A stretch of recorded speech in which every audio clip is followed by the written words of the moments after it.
Welcome to the GobiWeb video training series. This tutorial demonstrates how to compare sequence variants between groups of samples using the GobiWeb system. The sequence variation analysis plugin in GobiWeb supports estimating allele frequencies and group comparisons of allele frequencies, as well as calling genotypes and indels. Here we assume that sequence variations are any sequence difference between the reference and the reads, including sequencing artifacts such as sequencing errors. True sequence differences that you wish to identify between a reference genome and a given sample are included in this sequence variance. In this tutorial, we'll compare groups of samples for significant differences in allele frequencies. The dataset we'll use comes from a study published by Pickrell et al. 2010. In this study, HapMap lymphoblastoid cell lines are profiled by RNA-seq. We uploaded these reads to GobiWeb and aligned these samples using the spliced read aligner GSnap. From these samples, we will call genotypes and indels, estimate allele frequencies, and test for statistically significant differences in allelic frequencies between two groups of samples. To start, we navigate to the Actions menu. We select Compare Groups of Samples. This launches the Compare Groups of Samples wizard. We create a description for the analysis. So this case is lymphoblastoid cell lines, Group A versus Group B, allele frequencies. You should provide a description of the analysis that is informative, as this will be displayed in the table of results and should be meaningful enough for you to know what the analysis was about at a glance. Under Analysis Type, we select Sequence Variation Analysis with Gobi. Our samples come from humans, so we select the genome Homo sapien. The reference genome is 1,000 genomes, and we'll compare two groups. Now we'll set up the analysis configuration. Under Type of Analysis and Output Format, in the drop-down menu, we select Group Comparisons. Their other options are genotypes and allele frequencies. Genotypes will call genotypes for samples in the analysis and output results in VCF format. Allele frequencies will output the allele frequencies for each variant in the analysis across all samples. But for this analysis, we will select Group Comparisons, as this outputs sample genotypes, allelic frequencies, as well as the statistics for differences in these frequencies between groups. We opt to realign reads near indels. This helps prevent variants being reported due to alignment artifacts. You can opt to call indels as well, so we check this box. Diploid genome. This option should be checked if you know that the genome is diploid, for instance, germline DNA. Tumor samples are often non-diploid, so leaving this box off for such samples will allow you to call more than 2 alleles per site. Q-value threshold. This sets the FDR-corrected Fisher p-value thresholds to report a variant. If you set this to 1, it will report all variants, regardless of the threshold. The number of top hits. If no variants meet a particular Q-value threshold, GobiWeb will report a minimal set of sites, and this will be the parameter to set the number of minimal sites you want to report. Minimal variation support. This is the number of reads that support a reported variation. Minimum number of distinct read indices. This parameter controls the number of distinct read cycles required in support of a sequence variation.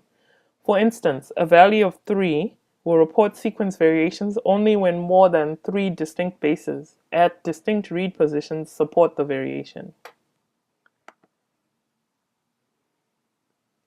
You can set up sharing with other GobiWeb users. For detailed information about sharing, please check out the video tutorial on sharing. Next, we will define groups of samples. So we click Define Group 1. This brings us to the second page of the group sample comparison wizard. We scroll down to group name for group 1. Here, for the purposes of this tutorial, we're just going to call the first group Group A. In this group, we have 3 samples. I will use this alignment filter box to search for the 3 alignments of interest. We have sample identifiers. The first sample is NA19209 that we're looking for. So we're looking for the GSNAP alignment for that sample. Right, so we select that here. 19160 is the next sample. Just double check that's it, yes. And the third sample is 19143. Okay. The next step is to define the second group.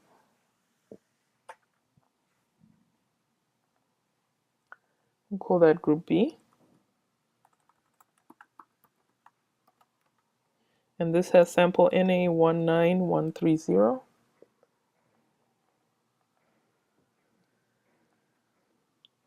NA19210. Right? And NA19225. Those are our samples. So we select those alignments to be assigned to the second group. The next step is to define the comparison pairs. So we want to compare allelic frequencies between group A samples and group B. So we add that as the comparison of interest. Group A versus group B will be the comparison. Finally, we verify our setup. We double check that we have selected the correct reference genomes. We double check that we are outputting the correct result. We want to do group comparisons, so we check that. You confirm all those parameters of interest. You check that the correct samples are assigned to the correct groups. And once you're comfortable with your setup, you can launch the analysis by clicking Save Group of Samples Comparison. This creates a unique job tag for the analysis and launches the analysis onto a compute grid. Whilst the job is running, you can check on the status of the job by refreshing the job status button.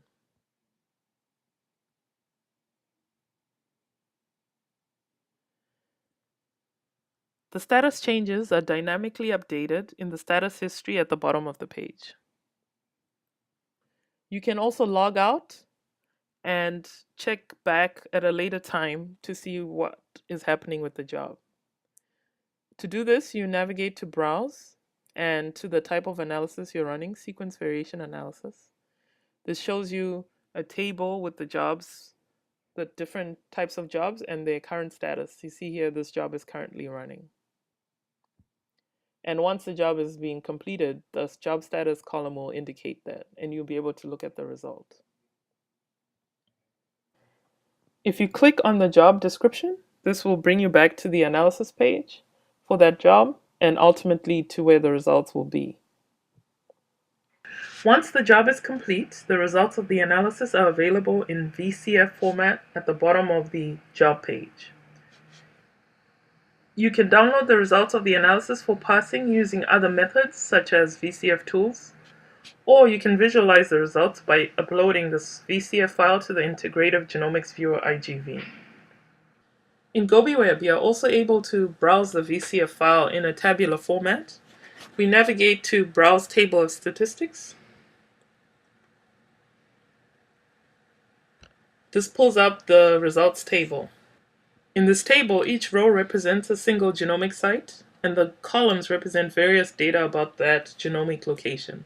So if we look at the first row here, we have chromosome 1, position 949654. The reference allele is an A, and the alternate allele is a G. You can also scroll across to see all the various tables. This table can get quite large. Information about genes, known SNPs for that position, and their effects on the genome, downstream effects, and so on and so on. A useful feature of GobiWeb is to be able to filter this table to a manageable size with pertinent information that you're interested in. If you look below the main table, you see this set of columns here, all columns and visible columns.